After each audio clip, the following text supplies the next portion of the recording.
Fue en el verano del año 2000, en el mes de julio. Tenía 17 años. Era época de vacaciones de invierno en Bolivia. Así que mi familia y yo emprendimos un viaje al pueblo de mis abuelos en los valles cruceños, un área rural rodeada de laderas y vegetación que te sumergía en un ambiente de relajación agradable para los sentidos. Cada año hacíamos este viaje para escapar del bullicio de la ciudad y perdernos por unos días en aquellos lugares remotos, llenos de carencias, pero felices de ser parte de ellos. Salimos muy temprano, aunque más tarde de lo previsto. Cuando llegamos a la región, ya estaba oscuro a pesar de ser aún temprano.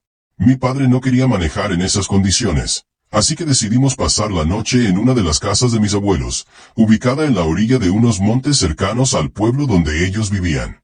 La casa era rústica, de madera con techo de lámina y pocas comodidades.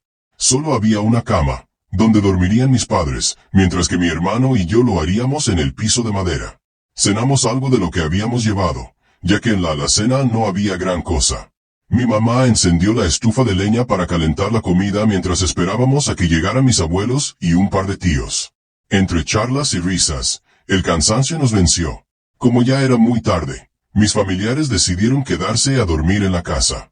Nos acomodamos lo mejor que pudimos, con la intención de descansar y emprender el camino al pueblo por la mañana, hacia la casa grande de los abuelos.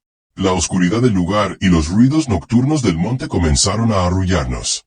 Estaba a punto de caer en un sueño profundo cuando un ruido extraño inundó el ambiente. Era un llanto, como si alguien se quejara afuera, en el patio de la casa, que era bastante amplio. Me alerté y me levanté, buscando en la oscuridad el origen del sonido. No fui la única, mis padres también se alarmaron. Mi padre miró por la rendija de la ventana hacia el exterior, mientras mi mamá exclamó: ¿escucharon eso? Mis abuelos, mis tíos y yo contestamos al unísono, en susurros, que sí lo habíamos escuchado. Nos quedamos en silencio, expectantes. Luego de un rato, los llantos se escucharon de nuevo, pero esta vez eran más fuertes, como lamentos de dolor, como si una mujer estuviera sufriendo algún daño. Era extraño, porque no había vecinos cerca, solo estábamos nosotros. Cuando los lamentos se acercaron, empecé a sentir miedo y abracé a mi abuela, quien también estaba tensa y helada. Todos estábamos petrificados, sin querer movernos. Mi padre seguía mirando por la ventana, pero mi abuela le advirtió que no lo hiciera.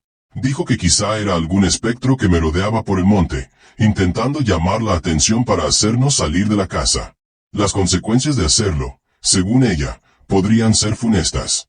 A todos se nos espantó el sueño. No sabíamos qué hacer, no queríamos movernos, ni siquiera respirar. Los lamentos se escuchaban a veces cerca y luego lejos, haciendo el momento aún más tenso. La locura comenzaba a asomarse en mí. Quería salir corriendo. ¿Pero a dónde? Mi abuela apretaba mi mano con pánico, y poco a poco el cansancio nos venció. Nos quedamos dormidos, pensando que los lamentos no nos harían daño. Pero entonces sucedió algo horrible. Una leve ventisca comenzó a sentirse en el exterior. Las ramas de los árboles rasguñaban el techo de lámina de la casa, produciendo un ruido escalofriante. Algunas cosas comenzaron a caerse por el viento, que poco a poco se intensificó. De repente, las puertas de madera de la entrada principal se abrieron de golpe, tirando la aldaba al suelo. El escándalo y nuestros gritos crearon un caos, pero casi al instante nos quedamos callados y petrificados ante la oscura presencia de un perro negro que estaba afuera de la puerta. Era grande, con un pelaje negro y grueso que contrastaba con unos ojos brillantes que parecían emitir tenues llamas. Su hocico, provisto de dientes amenazadores, gruñía de manera inquietante, como si esperara que alguien se moviera para atacarlo. Los gruñidos sonaban extraños, como si provinieran de varios animales a la vez.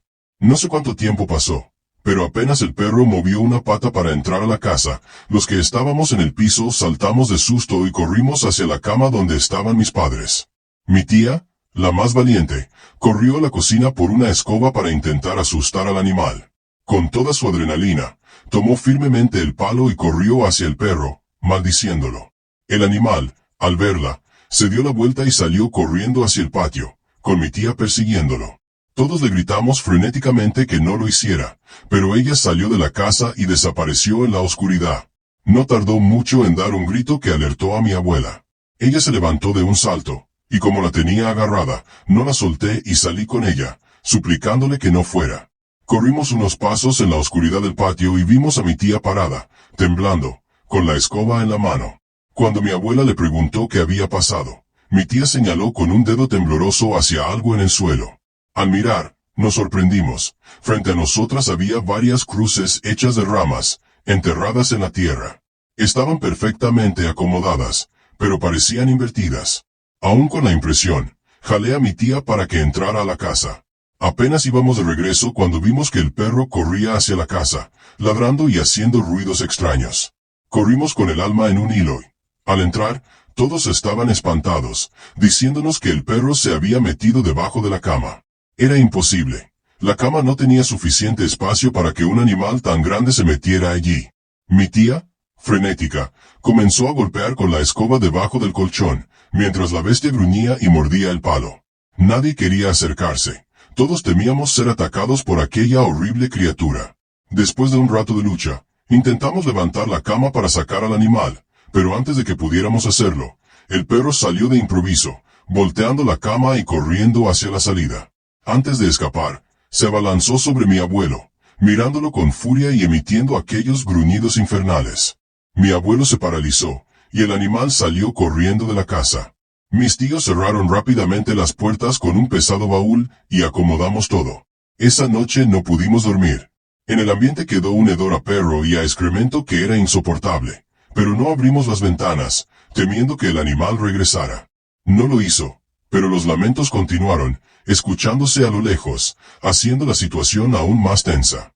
Entonces, a mi abuela se le ocurrió algo inusual.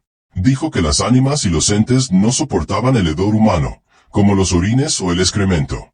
En un acto desesperado, se orinó en un vaso y roció el contenido en la puerta y las ventanas. Por extraño que pareciera, funcionó. Los lamentos y los gruñidos fueron desapareciendo a medida que avanzaba la noche. De algún modo, amanecimos dormidos.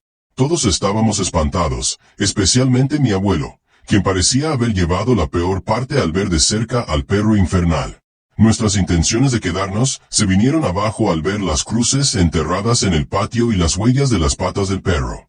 Estábamos aterrados, tan llenos de espanto que todos enfermamos del estómago.